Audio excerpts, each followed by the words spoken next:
Welcome to Flashpoint History, time periods that changed the world. I'd like to thank everybody for listening to this podcast today. This is going to be the first of a three-part series on Attila the Hun. One of the hardest parts to this podcast was to determine exactly where to begin. If you look up Attila online or in any type of book, he's immediately portrayed as this mass-murdering villain. Someone who blitzed his way through Europe, razed cities to the ground, murdered countless times. Someone who, if you look him up online, you're going to immediately be blasted by images of one of the most evil men in history, a barbarian, someone that the Roman Catholic Church at the time called Flagellum Dei, the Scourge of God. Obviously not the type of person that you want to invite home for dinner. And to some extent, the historical record is accurate. This was, after all, a man who threatened not just the Eastern but also the Western Roman Empire. He razed cities. He treated life as if it was the lowest common denominator. And now this completely goes against what I was originally planning for this podcast. I was going to start with the idea that the Huns never actually had their own written history, that most of the information that we have on them comes from the Romans, who are obviously not going to portray him in a very good light. And I was hoping to start with something kind of akin to Braveheart, where you talk about how the Huns, under the leadership of Attila, rose from relative obscurity to take on the largest empire of its time, and in the process obtain its own niche in the grand scheme of civilization. What I guess you could call a sense of glory. But this was not going to be a Braveheart story. There was no heroic, noble character. And kind of sad to say, there was no beautiful French princess for him to fall in love with. However, the more research I did into making this podcast, the more I realized that there was actually a better story there than just kind of what met the eye. This was a story of a large civilization's hubris, the hubris of the Roman Empire. A story of civilization versus the nomad, Rome versus the barbarian. This turned out to be a story about what happens when a civilization becomes overextended and whose decline is so profound that it allows for the rise of men like Attila.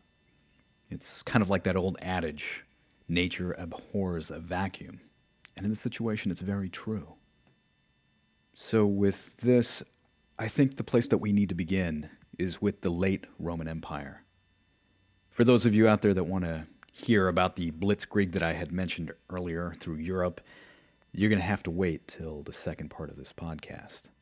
But I recommend you listen to how this developed and keep those themes that I had mentioned in mind as we kind of go along.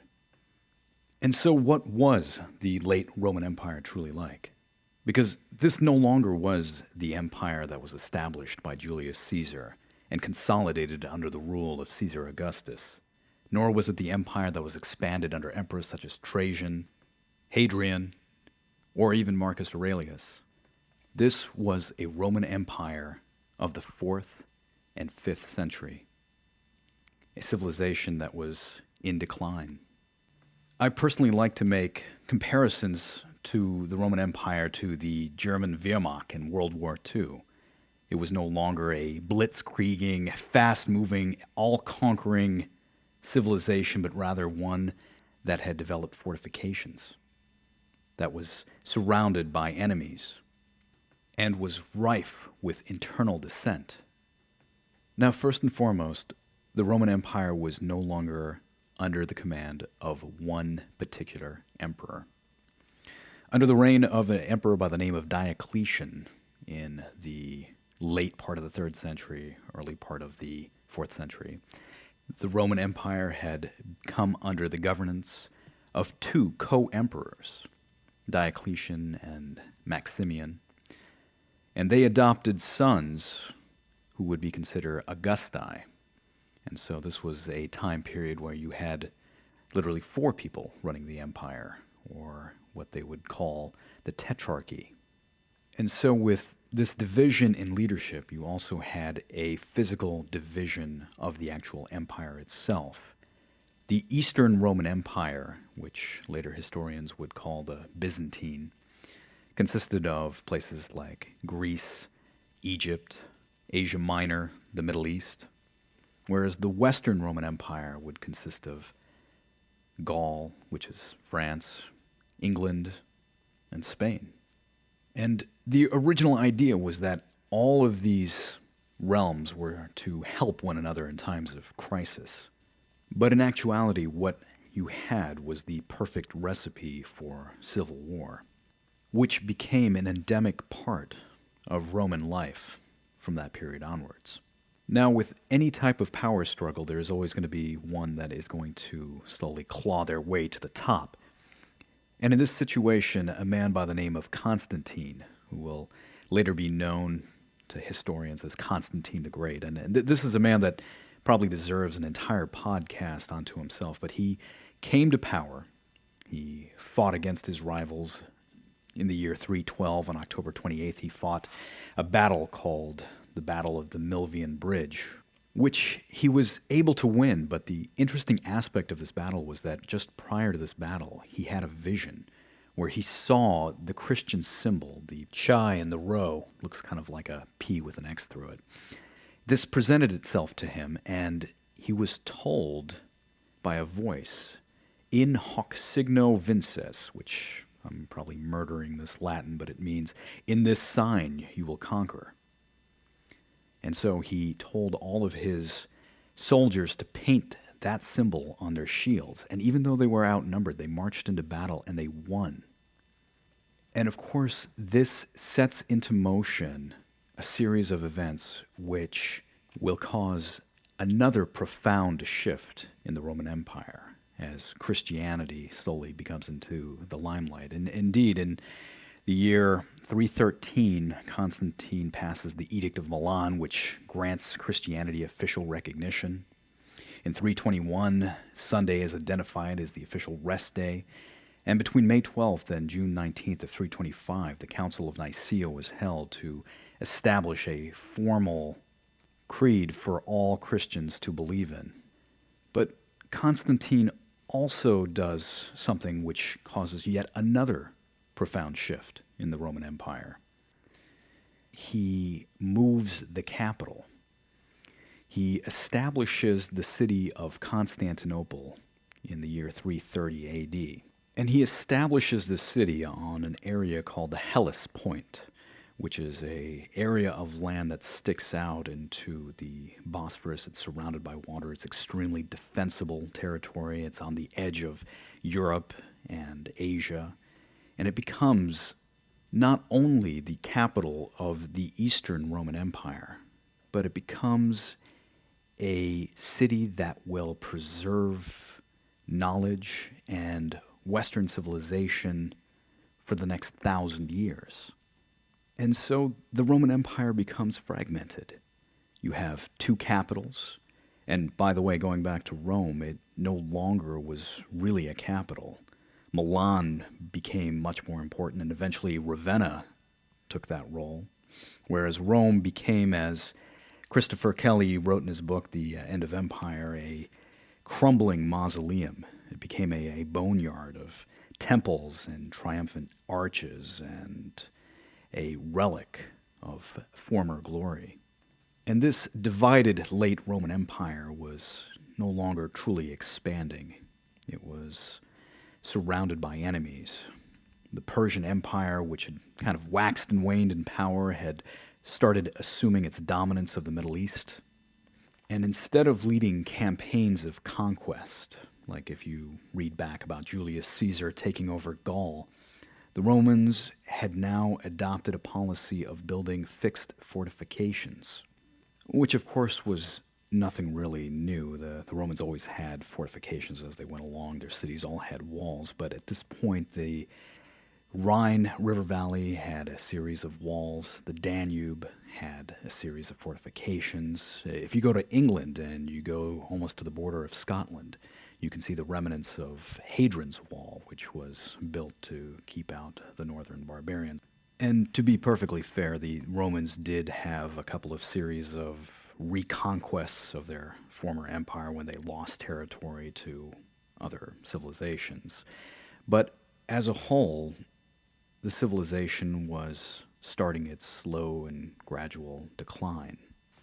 Behind these aforementioned fortifications were lands that were filled with nomadic and semi-nomadic people that were slowly coming together and becoming organized, and they were posing more and more of a threat to Rome itself. Now, in most situations up until this time period, if there was any major threat to the borders of the Roman Empire, usually the Romans could assemble an army and send it into place and neutralize whatever type of threat was out there. But it was coming to a time period where internal dissension and the division of the empire, along with the emergence of Persia and increasing barbarian hordes, were no longer something that Rome could easily contend with. And it is into this world that we begin to hear about people such as the Vandals, the Ostrogoths, the Visigoths, the Vikings, and eventually the Huns. Now, as I mentioned to you before, the Huns never had their own written history. A good deal of what we know of the Huns actually comes from the Romans. And I'd like to start by giving you a quote from that time period. And when you listen to this, I think this is going to be a quote that really will appeal to the cynics in the audience, because it doesn't come across necessarily as just history. It comes across as propaganda.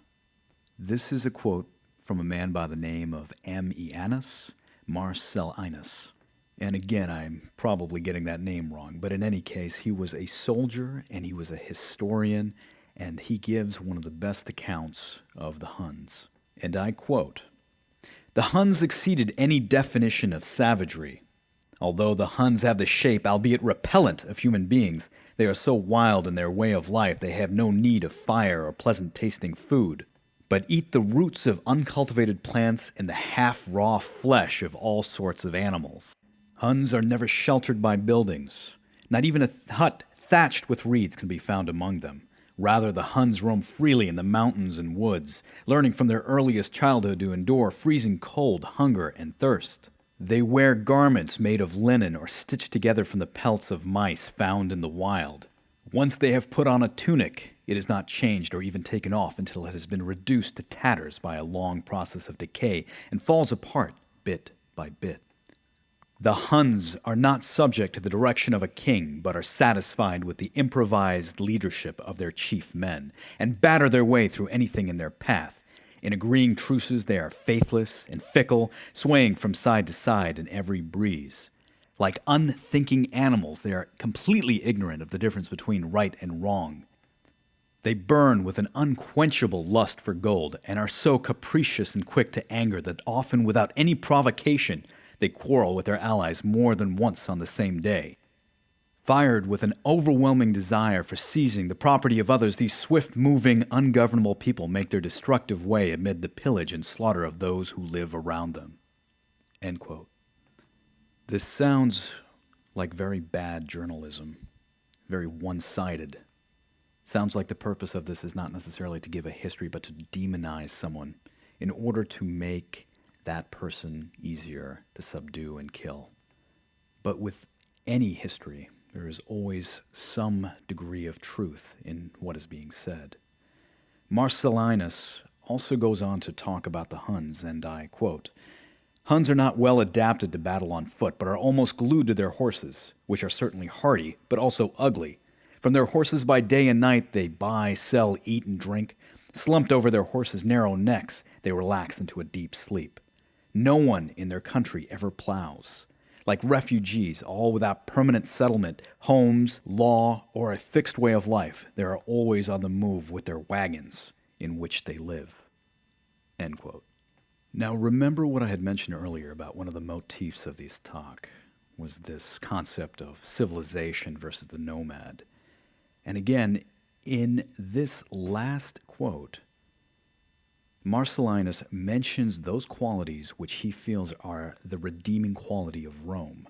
The idea of civilization and fixed settlement, the idea of Roman law, and that it was ubiquitous. And what's more, it was something that could be brought to uncivilized people, quote unquote, in order to enlighten them. And it is this that he uses as the yardstick for which he compares all of these barbarians. And in my opinion, I think this represents a certain degree of hubris. Because as these barbarians make further and further inroads into Roman territory, it becomes harder and harder for the Romans to justify their defeat to these people who they otherwise thought of as being inferior to themselves. Now, historians and anthropologists have looked into the world of the Hun to try to figure out exactly what their side of the story was. And again, unfortunately, there's not that much information there.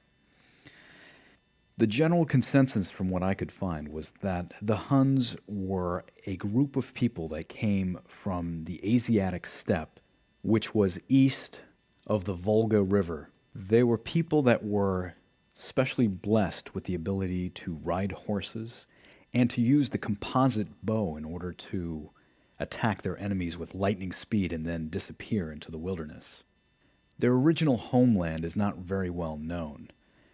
Different historians come up with different ideas. Some have even mentioned that they were possibly even Mongolian in origin, that they came from a group of people known as the Xiongnu, which fought against the Han Empire in China. Others feel that their homeland was in present-day Kazakhstan. But I think the real question is, why did they leave? And unfortunately, I don't think we're going to get a good answer to that. But if there's any of you out there that have a good explanation for this, please, by all means, let me know. I'd love to hear from you on this. Now, let's go back to the late Roman Empire. Again, it's divided up into multiple fragments. You have emperors in the east, emperors in the west. Rome is no longer that big of a city as it once was. Christianity is gaining a strong foothold. And fortifications along various areas in the Roman Empire are starting to come under siege. The initial story of the Huns plays out like some sort of space opera. You have this mighty civilization, the Roman Empire with its imperial cities. You have these barbarian hordes kind of on the fringes that are pushing their boundaries, and yet they're all fleeing from something that was horrible and dark on the horizon, that it's slowly making its way westward. Up until the year 370, there aren't that many reports of Huns whatsoever. What you have are all these other groups, people like the Vandals and the Visigoths, that are trying to get away from another entity. And as they make their way west, they are fleeing into the Roman Empire. Our story truly begins on the banks of the Danube River. Now, for those of you who have traveled to Europe, it's probably one of the largest rivers in the world. Its fast-moving waters provide a natural barrier, and it's this that the Romans use as their northern boundary. They set up various fortifications, they patrol it, they even have ships that go up and down to protect their territory and prevent people from crossing. It's onto these banks that a man by the name of Fritigern arrives. Now, Fritigern isn't by himself. He is the leader of a group of people known as the Trevenghi, which is a group of Goths. He arrives on the banks in the year 376 with approximately 80,000 people, and they're all fleeing. They're all running away. They had come under pressure from the Huns. They were refugees, and they literally had no other place to go. Now, the Emperor of the East, of Constantinople, of the Eastern Roman Empire, was a man by the name of Valens. And in 376, Fritigern and Valen come to an arrangement. The Goths are allowed passage into the Roman Empire. Now, on paper, this makes complete and total sense to Valens. He has people that he can settle, that can work the fields, that he can tax. And if needed, he has manpower in which he can draft into the Roman army. Now, as a side note, when I was in school, my history teachers would always say that one of the marks of decline in a civilization is when that civilization starts using mercenary forces in order to defend itself. I would say this point is up for debate, but I personally can see the truth behind it. In any case, the Romans, in their attempt to bring these 80,000 people across the Danube, is a process that is immediately botched by Valens' subordinates. For a civilization that was renowned for its efficiency and for its ability to get the job done, I feel that there may be a certain degree of prejudice from the Romans towards these barbarians. Again, this Roman hubris that contributed to this poor maneuver. Now, let me give you an account of exactly what I mean. Again, I'm going back to Christopher Kelly's The End of Empire, who gives a very dramatic account of this crossing. And I quote, "For several days and nights, the Trovinghi were ferried across the Danube at one of its narrowest points, near the garrison town of Durostorum, 60 miles west of the Black Sea.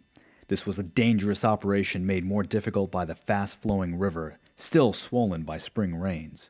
Many Trovinghi, frustrated by the slow progress and distrustful of Roman military supervision, ventured to cross in canoes made from hollowed-out logs. The most desperate decided to swim. Some were drowned when overcrowded rafts capsized. Darkness brought only greater confusion. The shouts of terrified families separated in the crush to board the boats, the wash of dead bodies against the bank, and the harsh orders barked by unsympathetic soldiers. The situation was way beyond the Roman commander on the frontier. Without warning, he was faced with 80,000 refugees crammed together in makeshift camp. The overflowing latrine trenches threatened an outbreak of disease. The stench drifted into nearby Durostorum. Half-starved Goths crowded around the grain wagons, whose infrequent deliveries were made under heavy guard. Some paid huge sums of food on the black market. Others were able to buy dog meat only by selling their children as slaves. The going rate was said to be 1 child for each dog." End quote. The Romans, of course, don't end here. The treatment of the Goths becomes a subject for debate, but they are essentially reduced to the level of slaves. They're denied weapons, they're given almost starvation rations, and shortly after that aforementioned crossing, Roman soldiers invite the leaders of the Goths to come and talk, at which point they attempt to have them assassinated. Now, they're not entirely successful. Fritigern manages to escape, and this turns out to be one of the biggest mistakes that the Eastern Roman Empire would make. Again, this kind of brings to mind that beginning scene of Braveheart where the leaders of the Scottish tribes were all hung in the barn. For those of you who haven't seen the movie, I recommend it. It's not exactly historically accurate, but it does kind of set the mood for what I'm talking about. Now, as it turns out, Fritigern is not just a leader of his people.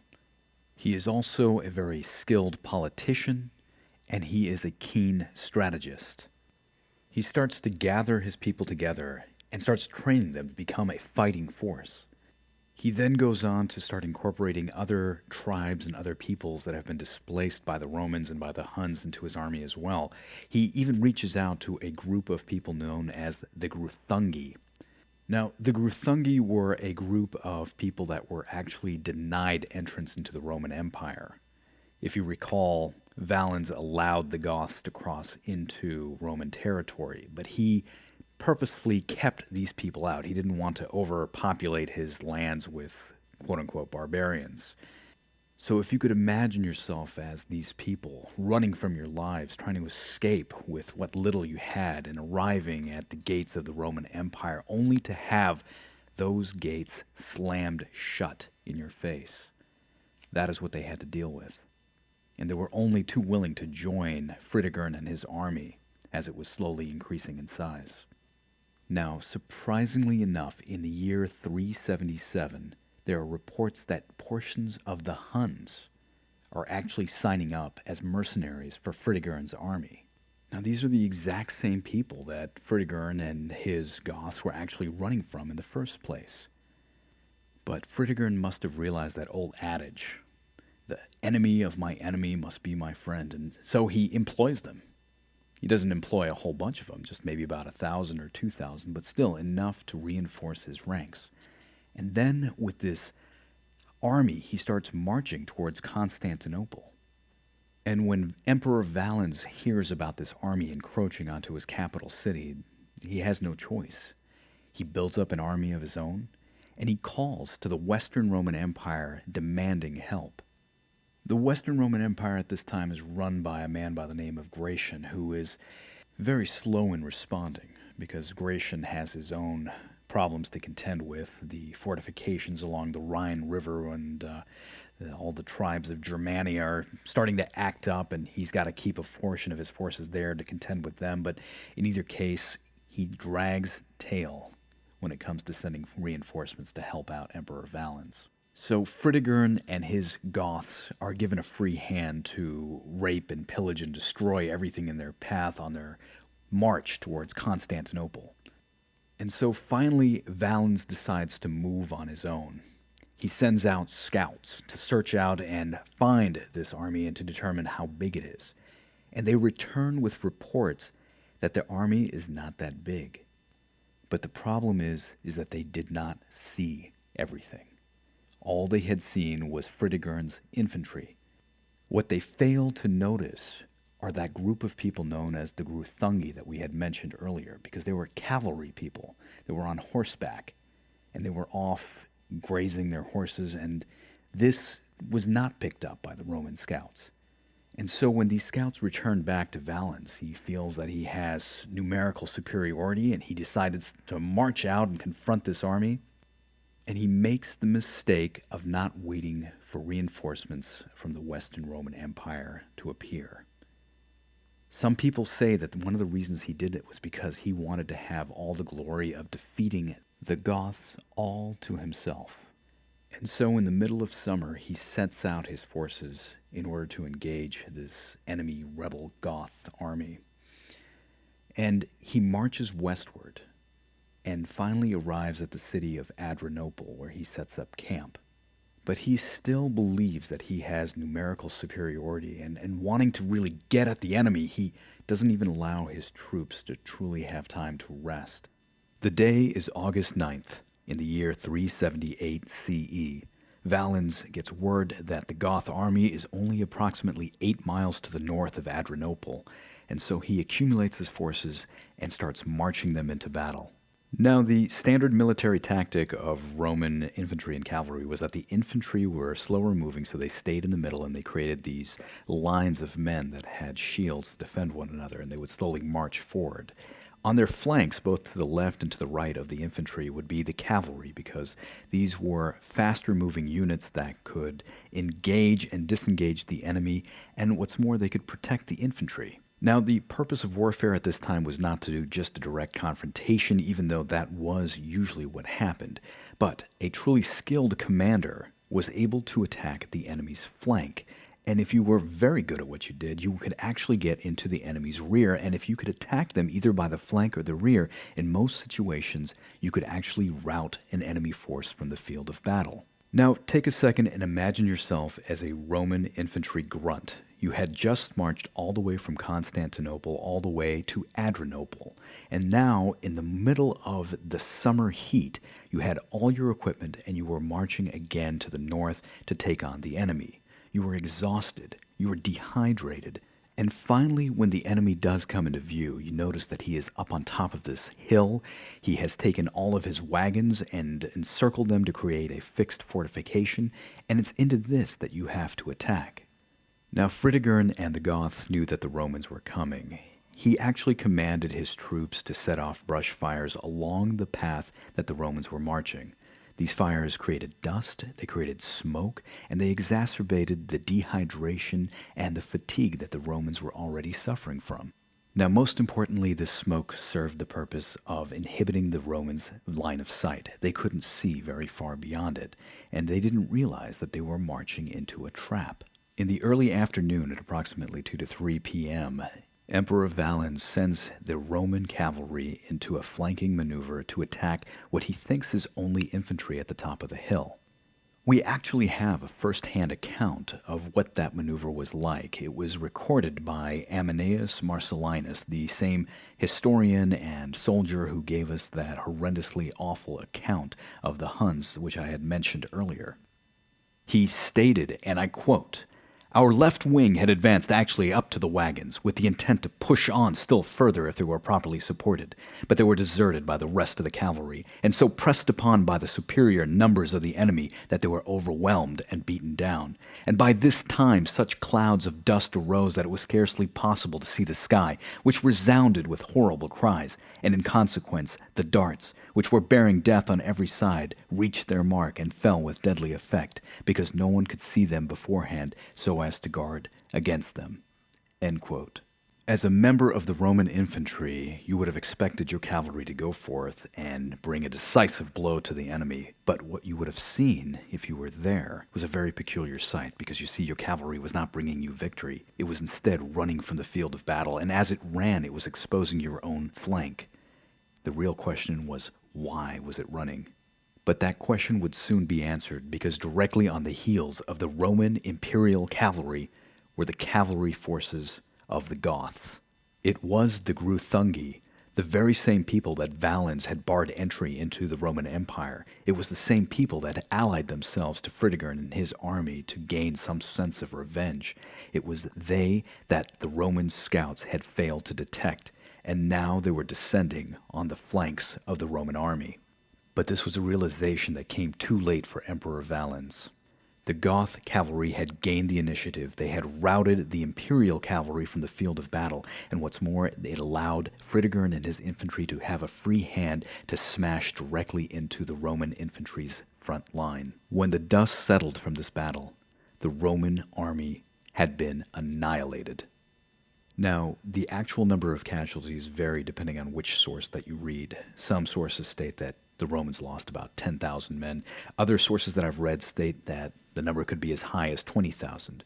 But what is known for sure is that amongst all that carnage, amongst all those dead and dying bodies, was the body of Emperor Valens himself. The Battle of Adernopol, as this became known as, was by far not the first major defeat in Roman history. Looking back, if you look at the year CE 9, when the Romans were taking on the Germanic tribes in present-day Germany, they had a tremendously awful defeat at the Battle of Teutoburg Forest. If you look back even further, in the year 216 BCE, when Rome was taking on the Carthaginians, they had a decisive defeat at the Battle of Cannae, which was actually on Roman soil itself. It was the masterpiece of a military genius, a Carthaginian general by the name of Hannibal. A man who, in my opinion, I believe probably deserves a podcast really all onto himself. But going back to the Battle of Adernopol, this is a battle that historians to this day debate about its true significance. Some historians claim that this really was the nail in the Roman coffin. It was the beginning of the end. It was from this point onward that the Romans really lost the initiative against the barbarians, and from that time onward they were just kind of lambs to the slaughter. Whereas more contemporary historians that I've read kind of rewrite the history on that. They kind of say, yeah, it was a pretty bad battle, and the Romans lost, and it was kind of a bad thing, but it really wasn't that bad in the grand scheme of things. And they claim that later Roman emperors, people like Justinian, were able to really reconquer a great portion of territory. This is a topic that I would love to hear from the audience, because the true significance of this battle varies so dramatically, but depending on which type of historian you hear from. So if anybody has a good opinion on this, I'd, again, love to hear from you. But in my opinion, the Battle of Adernopol was a milestone. And it was a milestone for the following reasons. Number one, I do feel that the Roman Empire lost initiative. They had to rebuild that army. They needed more infantry and more cavalry. They even needed a new emperor. Number 2, the barbarians that had fought against the Romans had clearly demonstrated that not only had they been able to cross the Danube and settle in Roman lands, but they were able to defend that territory and thus establish a very strong foothold. And number 3, which I think is probably the most important reason, the Battle of Adernopol was a psychological milestone. Because you have to understand that the Roman Empire at this time period was truly the superpower of its time. It was feared, or at least respected, by most of its neighbors. And this battle proved that Roman armies and Roman emperors were no longer inviolate. They could be defeated on the field of battle. And so we enter into a time period that I'd like to call the post-Adrenopal world. This is a time when you see more activity coming from the barbarians, specifically the Huns, as they make more inroads into the Roman Empire. What you also have is a very profound struggle between both the Eastern and Western Roman empires for dominance. And so we should go back to the aftermath of the Battle of Adernopol. Again, the year is 378. Fritigern, his Goth army, his Hun and Guru Thungi reinforcements are left victorious. However, they're not able to exploit this victory because his army lacks the sophistication of siege tactics. And so as they come to other Roman cities that have walls around them, they simply can't get inside of those walls.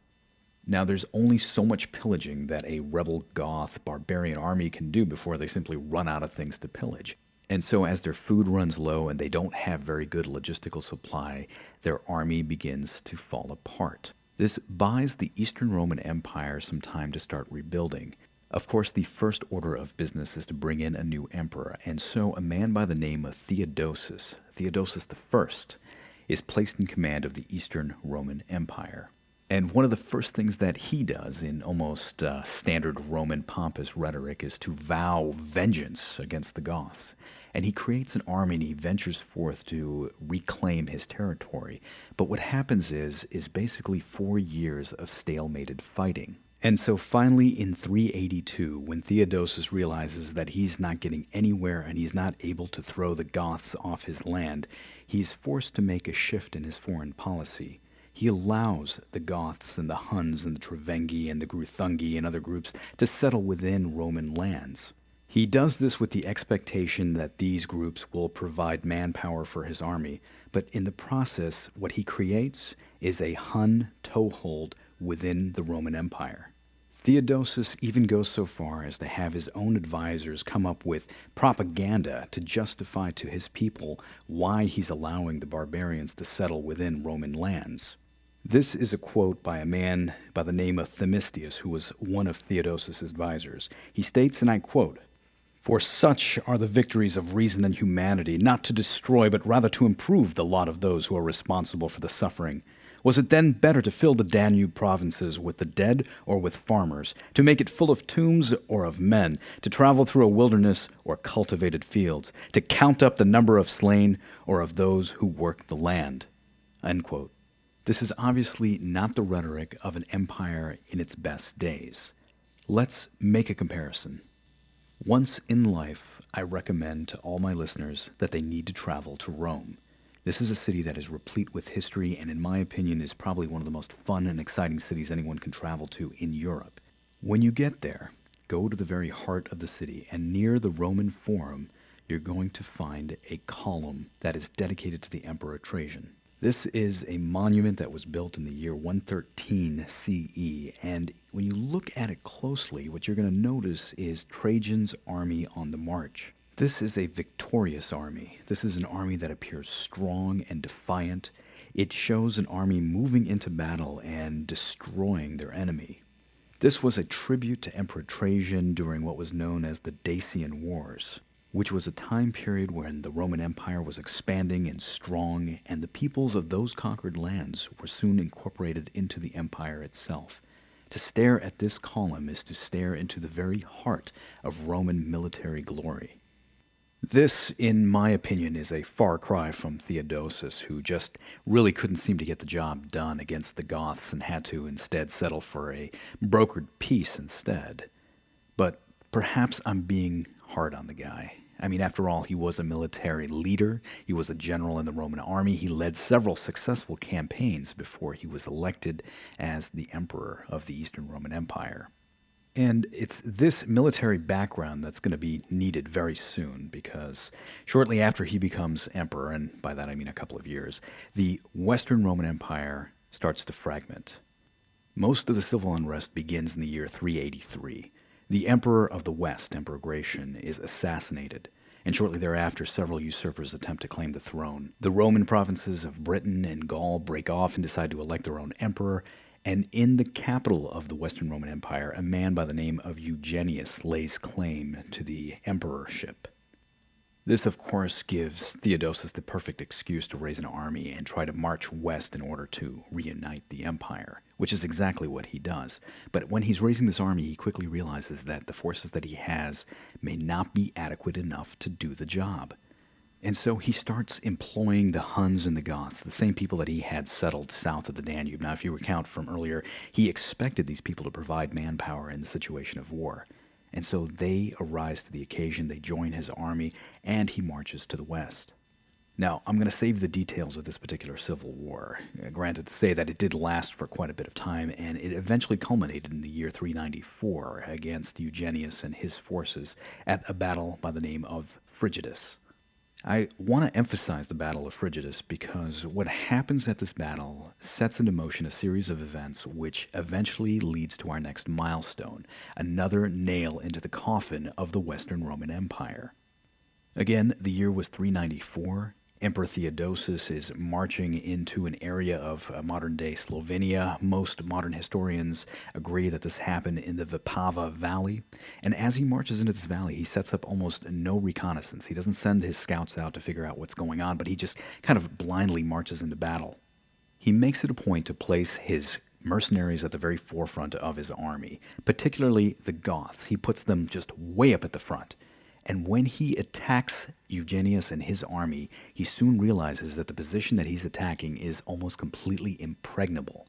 His forces are decimated, particularly the Goths who are at the front, and they suffer just horrendous losses. However, despite this setback, Theodosius is able to regroup his forces, and the very next day he sends them back into battle. Some historians go so far as to claim that he had some sort of divine wind that was blowing dust and smoke into the faces of his enemies and blinding them so his troops could be victorious. Either way, he wins. He manages to round up Eugenius and all his supporters and immediately puts them to death. And then shortly thereafter, he is able to reunify both the Eastern and Western Roman empires. His mercenaries, however, are extremely upset. They realize just how easily the Roman empires are willing to sacrifice their lives in order to achieve political and military goals, and in my opinion, rightfully so. One man in particular had a great deal of resentment. He was a leader of the Goths. He led approximately 20,000 of his fellow troops into this battle, and some historians claim that he had approximately 50% losses. To him, the Battle of Frigidus was not this unifying, glorious thing, but rather it was a bloodbath. My sympathy goes out to this particular man, because at this point in history, he was going to be kicked around a lot. He was kind of like that little kid on the playground that gets a lot of sand thrown in his face. But he was going to rise up beyond this point in life, and eventually he is going to accomplish something that no Goth, no Hun, nobody up until this point in history was able to do. His name was Alaric, and it's worth remembering because he really does set the next milestone in our story. But before we can get into Alaric or his accomplishments, we have to go back to Emperor Theodosis I and the aftermath of the Battle of Frigidus. Because you see, Emperor Theodosis I was the last man. He was the last emperor to rule over a united Roman Empire. But this rule was going to be very short-lived. A few months after the battle, in January of 395, he passes away. He dies in the city of Milan, which is the capital of the Western Roman Empire. And he makes the decision, and I was going to say mistake because this is, to me, a big-time mistake, but he makes the decision to divide the empire under the control of his two very young sons. This effectively ensures that there's going to be a power struggle between the Eastern and Western Roman empires. And this struggle is going to decide which side is going to go into decline and which side is going to make it. I'm going to take this time to apologize because this next part is going to be a little confusing. There's going to be a lot of names and dates, and for the sake of clarity, I tried to leave out as much minutia as possible. So to the die-hard historians out there that are wondering why I haven't put in every minute detail, that's why. The best method that I could come up with is going to be the following. If you take a piece of paper and you draw a line right down the middle of it, on the left side of the page is going to be the Western Roman Empire, and on the right side is going to be the Eastern Roman Empire. After Theodosis passes away, he places his son Honorius in charge of the West and his son Arcadius in charge of the East. But they're children, they're too young to effectively rule, and so regents and advisors kind of come into play, and they are truly the power behind the throne, so to speak. In the West, you have a man by the name of Stilicho, and in the East, you have a man by the name of Eutropius, who becomes Arcadius' closest advisor. The play for power begins in the West, which kind of held the initiative at the start. Stilicho pulls out a piece of paper which he proclaims to everyone was given to him by Theodosis on his deathbed, stating that not only was he meant to be regent of the Western Roman Empire, but also of the East. Now, this is something that the Eastern Roman Empire immediately states is a falsehood, and under the control of Eutropius, they completely reject him. Thus, you have the beginning of the division lines. Into this developing mess, we're going to be throwing Alaric. You can go back to that piece of paper and kind of stencil him in on the left side of the page because at this point he has just gotten done fighting for Theodosis. He's still in the Western Roman Empire. But Alaric and Stilicho do not come to terms. They're constantly kind of grinding heads, and eventually Alaric has had enough. In 395 he rebels, which leads to a series of military confrontations between him and Stilicho. But Stilicho gains the upper hand and effectively tosses Alaric out of the Western Roman Empire. So you can kind of go back to that piece of paper and cross him out on the left side of the page and draw him in on the right. The Eastern Emperor Arcadius and his advisor Eutropius immediately seize on this opportunity. They actually hire Alaric. Some claim they do this because they want to irritate the West, but as it just so happens, in the year 379, a group of Huns that were coming in off the Asiatic steppe. Now, these are not the same Huns that are nicely settled south of the Danube. They're actually a new wave of Huns. Again, there's this kind of impending wave after wave of Hun that's slowly moving its way across into Eastern Europe. This new group of Hun is hell-bent on pillaging and destroying everything in their path, and they make their way down through that strip of land between the Black and the Caspian Sea into what is present-day northern and central Syria. The Roman emperor and his associates realize that Alaric just simply wants a piece of land, which is a lot better than these Huns who are just kind of coming in to pillage and destroy everything in their path. So Alaric is given the contract. He is sent out after the Huns, and he is told to kick them out. He's actually very successful with this. In fact, in the year 398, he accomplishes exactly that. He sends the Huns packing. But of course, it's not Alaric who receives any type of commendation for this. It's Eutropius. He's brought back to Constantinople to a triumph. And Alaric and his men are kind of, for the most part, forgotten. In fact, it gets so bad that in the year 401, Arcadius, again the emperor of the Eastern Roman Empire, who is now no longer just a child, reneges on any agreement that he has with Alaric and then goes so far as to hire another group of Huns with the sole purpose of kicking Alaric out. What is notable for this particular action is that for the first time in recorded history, we actually have the name of a Hun king. A man by the name of Uldin. I mean, up until this point, we didn't even realize that the Huns even had a king. But again, the history of the Huns is mostly written by the Romans.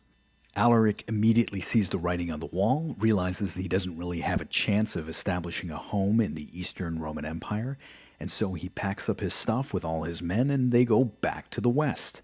Again, if you go back to that sheet of paper, now you can cross him off on the right side of the page and put him back on the left side of the page. You can understand why my sympathy goes out to the man. I mean, he was basically being used as a ping pong at this point. In the West, Stilicho is of course waiting for Alaric. The two men fight in several battles, And eventually in 405, Stilicho is forced to sign a treaty with Alaric because he has other issues that he needs to contend with. Most important of which is the fact that the Rhine defenses have started to fall apart, and there has been a massive flux of barbarians across the Rhine into Roman-held territory.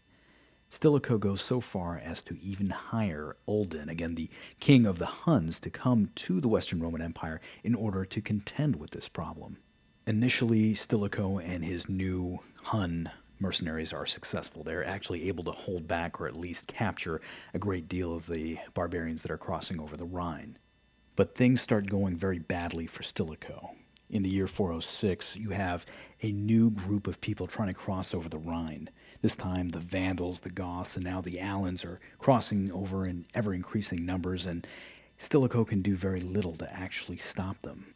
I want to emphasize that these peoples that are crossing over the Rhine are actually being displaced by incoming wave of Huns that are coming off the European steppe and slowly making their way into Western Europe. Now, they're not the same group as Ulden. There are already Huns that are actually settled south of the Danube, and some of them are actually in Roman territory, but these are a new group that are actually coming in. It's kind of like this black cloud of doom that's slowly making its way westward. In a certain sense, if you think about it, it almost takes on like a biblical plague-like quality. Now, if trying to keep the barbarians out of Roman territory and on their side of the Rhine is not bad enough for Stilicho, things get even worse. In 407, England and France decide to break off. They secede. A new emperor kind of comes into power up there. And again, Stilicho can do very little. This, of course, angers the emperor of the Western Roman Empire, Honorius, who is also no longer a child. In 408, he has Stilicho rounded up, and then shortly thereafter, he has him summarily executed. Let's talk about Honorius for a second. I challenge my listeners to go out there and see if you can find an article or a phrase or a book or something that actually talks about Honorius in a very positive light. I don't think you're going to find it. This man is regarded almost universally as one of the biggest failures in Roman civilization.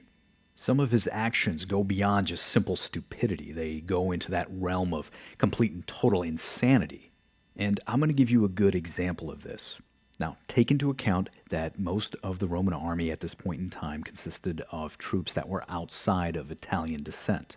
There were troops inside of Stilicho's army who were the defenders of Rome, who were Goth in origin. What's more, many of these troops had families, wives, and children that were living within the Roman Empire, and that was primarily the reason why they didn't defect or rise up against the Roman army. Shortly after Honorius has Stilicho arrested and then killed, he passes an edict that states that all members of Goth origin are to be executed. This order gets misinterpreted by the Roman court, and before you know it, it's not just the troops that are targeted, but it's also the families of these troops that are massacred. I'm not talking about just soldiers. I'm talking about men, women, and children that were killed, and killed in the very name of Honorius. These very same Goth troops who had served as the very backbone of the Roman army and also the defense of Rome itself have no place else to go. They have to flee from Honorius, and they flee directly into the waiting arms of Alaric. Some sources indicate that approximately 30,000 troops swelled the ranks of Alaric's army. And now he's no longer the small kid on the playground. He's got a formidable army. He's on Italian soil. He is within striking distance of Rome, and he knows it. But Alaric does not want to simply just destroy and pillage everything in his path. What he really wants is a nation-state for his own people, or at least a piece of land within the Roman Empire that can be protected away from the marauding bands of Huns and other groups that are coming off the Asiatic and European steppes. He actually admired the Romans. He admired their accomplishments, and he wanted that for his people. And so he begins negotiations with Honorius in order to accomplish this. But the problem is that he is dealing with a complete and total incompetent. Honorius has this prideful stupidity that he just can't see beyond the tip of his nose. He can't see Alaric as being anything more than a simple barbarian. And so Honorius kind of gives him the runaround. He gives him these fake treaties that he takes back, and eventually Alaric has had enough. He realizes that the only way to convince the Romans of accomplishing anything is going to be at the tip of a sword. And so he marches on Rome. Edward Gibbons in The Decline and Fall of the Roman Empire, I think, puts it pretty well. He states, and I quote, "His troops, animated by the hopes of spoil, followed the course of the Flaminian Way, occupied the unguarded passes of the Apennine, descended into the rich plains of Umbria.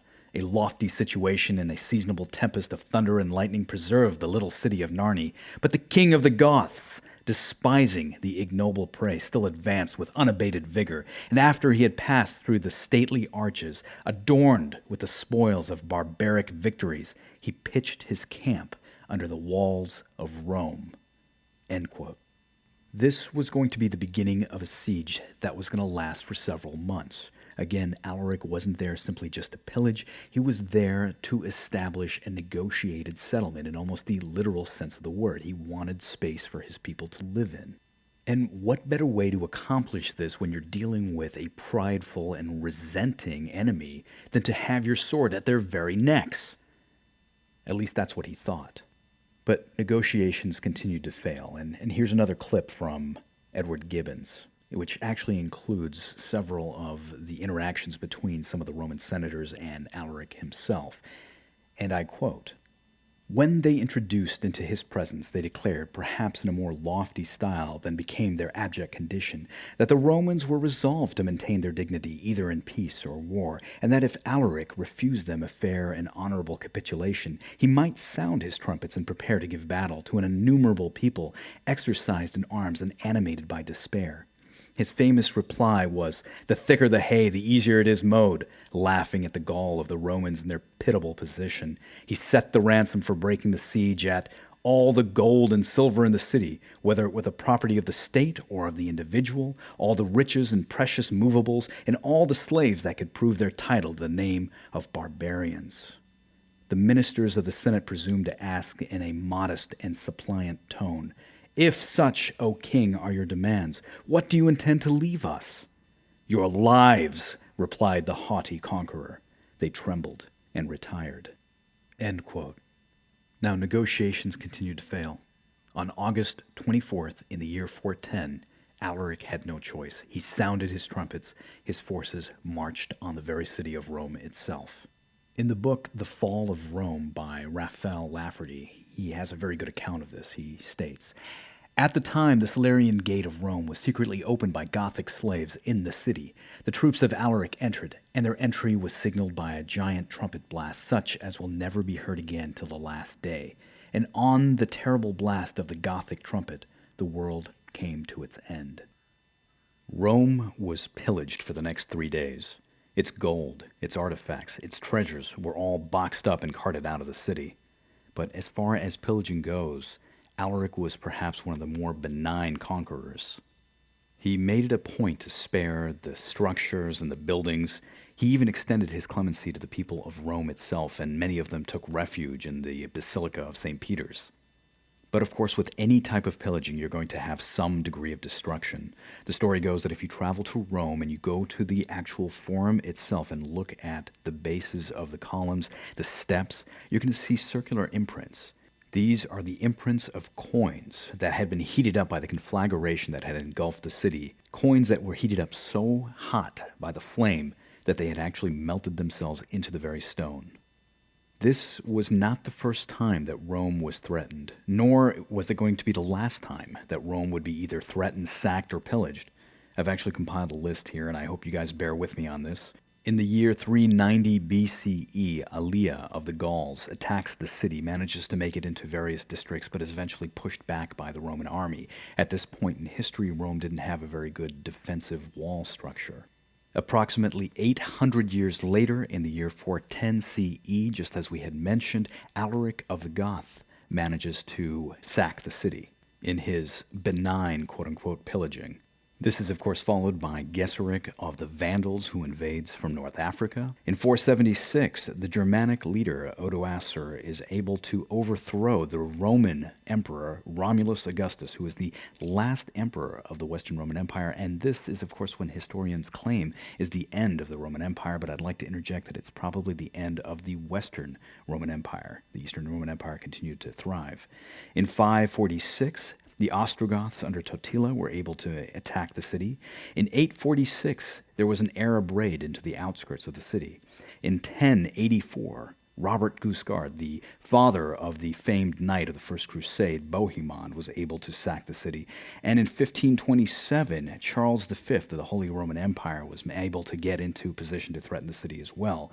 This ends on June 4th, 1944, when General Clark of the American Army is able to push the 10th German Army out of Rome and capture it for the Allied cause. Now, that all said, the people that were living during that time period thought it was truly the end of the world. A lot of historians actually claim that 410 was the beginning of the Dark Ages. Edward Gibbons, I think, really summarizes this very well in his Decline and Fall of the Roman Empire. He has a great phrase in this that I want to relate to you, and I quote, "The place and the object gave ample scope for moralizing on the vicissitudes of fortune, which spares neither man nor the proudest of his works, which buries empires and cities in a common grave. And it was agreed that in the proportion to her former greatness, the fall of Rome was the more awful and deplorable." End quote. We are now moving into a post-Rome sacked world. The psychological impact to the inhabitants of the Roman Empire was devastating. If Rome itself could fall, perhaps even civilization could be threatened. But history moves on. The Eastern and Western Roman Empire continued to have their power struggles, and the barbarians continued to increase in strength. The Huns continued their relentless move into Europe. Let's start with the Eastern Roman Empire. Now, like I've said before, everybody should go to Rome at least once, if not twice, in their life. I should also point out that everyone needs to go to Constantinople, which is, of course, modern-day Istanbul. It's, of course, essential to see the standard sites, the Hagia Sophia, the Blue Mosque, the Topkapi Palace. I'd even recommend the archaeological museum that's right next to the Topkapi Palace. But there's a site that a lot of tourists never get a chance to see. If you go to the southern portion of the old city, where it borders on the Sea of Marmara, you can walk along the coast of the water with the city to your right side, heading west, and it takes about 2 to 3 miles until you get to the edge of the ancient city, and there you will find a series of fortifications, a series of walls. There's portions of these walls where you can pay to actually go inside and actually climb up onto the battlements and walk along the walls themselves. To stand on these walls is to stand in the very footsteps of soldiers and ordinary citizens, even emperors of the Eastern Roman Empire, or as it later became known as the Byzantine Empire, and that these walls stood up against barbarian invasion for over 1,000 years. Now, they're known as the Theodosian walls. They're named after Theodosis II. He came to power in the year 408 when his father Arcadius, who was the previous emperor, died. He was only age 7, and so of course he had a protector and he had a bunch of advisors, of which the most important was a man by the name of Anthemius, who was the person who actually started reconstruction of this wall. Anthemius went so far as to also create a non-aggression pact with Persia, which was the Eastern Roman Empire's biggest threat on its eastern border. And so even though the Eastern Roman Empire was kind of surrounded by barbarians and threats, for the most part, it was able to hold its own. This is more than we can say for the Western Roman Empire, which didn't have it quite so lucky. After the sack of Rome in 410, Honorius has no other option. He allows the Goths to settle into a portion of France in the Garonne Valley, and I'm probably saying that wrong, but it's an area in southern France between modern-day Bordeaux and Toulouse. The Western Roman Empire also has to deal with another group of barbarians known as the Vandals, who have taken up residence in Spain, but they're slowly being displaced by the Goths and the Huns, and so they decide to cross the Strait of Gibraltar and move into North Africa. This effectively diminishes power of the Western Roman Empire over their provinces in North Africa, and eventually the Vandal leader, a man by the name of Gesseric, not only takes over all of North Africa, but he establishes a little empire down there and is able to fight off the Romans. In fact, it gets so bad that the Western Roman Empire has to actually call on the Eastern Roman Empire for help. And in the year 432, they combined their forces together in order to send an army to North Africa to deal with Gesseric and his Vandals. But the Romans are resoundingly defeated. But that's kind of a story for another time. The Western Roman Empire also had problems with internal dissent and succession. Honorius, who was the emperor of the West, dies in the year 423. Now, as I've said before, he was not a very good leader, and of course, the nincompoop decides to die without an heir. As a result, a power vacuum is created within the Western Empire, and so you have all these contenders for the throne. A war breaks out between Honorius's half-sister Galla Placidia and her son Valentinian III, who she wants to put on the throne, and a man who is known as John the Usurper. And of course he's called that because in this little contest to see who wins the throne of the Western Empire, John loses, and history is of course written by the victors. John is brought back to the city in chains. Galla Placidia gets to sit in the imperial box and watches. John is mutilated and eventually killed slowly in front of her. But that's Roman soap opera for you. Sic semper tyrannis, I suppose. Now, out of this conflict, there is actually a very important development that does occur. Because you see, John the Usurper, before he died, actually asked for the help of a Roman general by the name of Aetius. Flavius Aetius, as history will remember him, is going to be a man that's going to go down as making a very impressionable mark in the annals of history. He was born in the year 391. He was the son of a Roman general. He was born into aristocracy. He spent time in the Roman court. From childhood, he was used as a bargaining chip. He was actually traded off to the Visigoths and then later to the Huns as a hostage, which was a negotiating tool to ensure that treaties and peace were established. But he was a man that was actually able to straddle two different worlds. From the Roman side of things, he learned logistics and how to run a Roman army. And from the Huns and the Visigoths, he learned about barbarian tactics. He learned how they rode in their horses, how they did hit-and-run tactics. He learned about the use of the compound bow, and he became very accurate with this weapon. What's more was that he was a person that had connections with not only the imperial court, but also with the Huns. And so when the Civil War broke out in the Western Empire, he raised an army of Huns and marched it to the call of John the Usurper, who was asking for help. But as fate would have it, Aetius received this call a few days too late, and by the time his Hun army arrived at Ravenna, which was the capital, John the Usurper was already dead. But this posed a huge problem for Placida. She now had this huge Hun army sitting on her very doorstep. The solution that she grudgingly came up to was to raise Aetius to the level of Roman commander, giving him a very prominent position within the Roman court. This was a man whose star was definitely rising. He was kind of like the Ring in the Tolkien trilogy. He was going to play a major role as history unfolded. But for the time being, I want you to just remember his name. And so this is a post-Rome sacked world. It's a world where the Eastern Roman Empire, while mildly diminished, was still to some extent growing and flourishing. It was improving its defenses, but at the same time it was surrounded on all sides. Persia was still a major threat.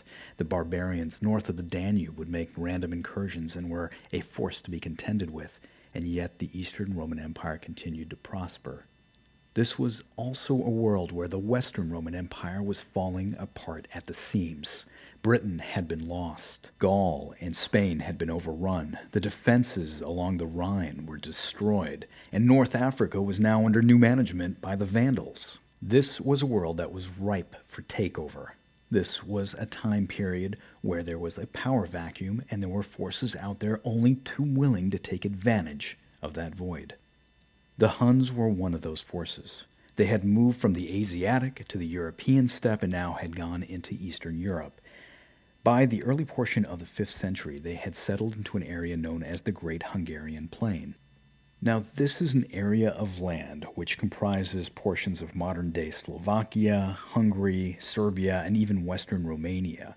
And unlike its counterpart on the Eastern European steppe, this was a land that was very fertile and was very conducive for the development of settlements and villages and towns. This combined population in a small area, plus the land itself, made two profound shifts in the way in which the Huns dealt with their neighbors. Up until now, the Huns, whenever they wanted something or they wanted gold, they would simply ride through an area, pillage and destroy everything in their path, and take everything and go. But what they realized very quickly was that demanding tribute from the local population would actually make much more sense. Plus, it was a much more reliable source of income. The Huns had realized that extortion and racketeering were really the way to go. What's more, this land provided the Huns with a much more permanent base of operations. From here, they were easy striking distance to both the Eastern and Western Roman empires, and what's more, delegates from either one of these empires could come to them and hire them. After all, the Huns did have a skill set when it came to killing, and that was a very useful thing when two massive empires are in decline. And as the Huns became better organized, they began to learn to better exploit the weaknesses of their neighbors. When Theodosis II in the year 420 declared war on Persia over a matter of religion, the Huns were only too keen to seize on this opportunity to invade.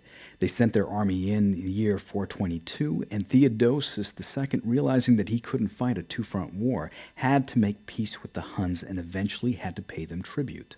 This tribute was small by later standards. It was only about 350 pounds of gold per year. But for the first time, Theodosius of the Eastern Roman Empire had to pay the Huns in order to keep the peace. The Huns, of course, wanted to continue with this extortion program, but there was a bit of a catch to it. Hun society consisted of various factions and clans that were held together by a powerful king. As long as they had a powerful king, they worked as a unified force, and as long as they worked as a unified force, the tribute would come in. Now, there was one catch to being king of the Huns, and that's simply this. You were only king as long as you were successful at what you did. Any form of weakness could have lethal consequences. Now, this was a weakness within the Hun command structure that the Romans were only too willing to exploit and use against them, and they figured this out very quickly. A good example of this is when Uldin, the king of the Huns, who worked as a mercenary both for the East and West, approached the Eastern court. He demanded an exorbitant tribute from them. The court figured out that they didn't necessarily have to pay Uldin this massive amount of tribute, but rather what they could do is simply pay off a couple of his subordinates. And this plan worked miraculously. By the end of negotiations, the bribes had gone to where they needed to go, money had exchanged hands, Uldin's subordinates were at each other's throats, and that evening Uldin was running for his life across the Danube as he had lost complete control of the Huns. The Romans were keen to keep an eye on the Huns and their kings. As long as they had a king, the threat level would be higher. It was their version of kind of like a DEF CON. The Huns went through successive kings until you get to a man by the name of Rua. Now, depending on which textbook you read, this name also comes down as Rugila. Rua was a Hun king that really wanted to push the Huns to an all-new level. Most historians agree that it was most likely Rua that actually led the charge against the Eastern Roman Empire in 422. Again, this was the same invasion that forced Theodosius to pay the Huns tribute. In the year 434, Rua really wanted to push the envelope. He sent an envoy to the Eastern Roman court indicating to them that he was going to attack several small barbarian settlements. What's more, he wanted any of the barbarians that had fled these establishments into protective Roman custody to be turned back over to him. Historians debate whether or not he actually wanted to have these people or not. Some historians state that this was basically a test to see whether or not the Romans would capitulate. But in either case, the Romans gave him the thumbs down. And so a few months later, after he made this statement, he actually decides to march on Constantinople itself. Now, the citizens of the city were frightened. They had a barbarian with a large army that was marching on their city. But when Rua arrived at the gates of Constantinople and he saw the massive Theodosian walls, again, the ones that we had just talked about, he realized that he wasn't going to get any further. The most that he could do at this point was possibly lay siege to the city. Thus, the Romans dug in, he dug in, and they prepared for this to be a drawn-out affair. The Romans wouldn't have to worry for very long. Shortly after Rua comes within sight of the city, something happens and he passes away. Nobody knows exactly what. Some ecclesiastical scholars state that he was hit by a bolt of lightning in some form of divine retribution for invading imperial and therefore Christian lands. But in either case, the king of the Huns was dead. Romans breathed a sigh of relief. With the death of the Hun king, his forces would dissipate. They would go back to becoming kind of nomadic barbarians. They would go back to being this factionalized force, and it was something that they wouldn't have to contend with for a little while. But here was where they were wrong, and wrong in a big way, because Rua had picked a successor. Before he died, he had made it known to all of the other Huns that he had chosen his nephew, a man by the name of Bleda, to be the next king of the Huns. And Bleda had a younger brother, and his name was Attila. Well, that's the end of part 1 of Attila the Hun. I'd really like to thank you for listening to this. If you like the series, please by all means subscribe and give me a thumbs up. Again, on behalf of Flashpoint History, I'd like to thank you for your time and for listening. Take care.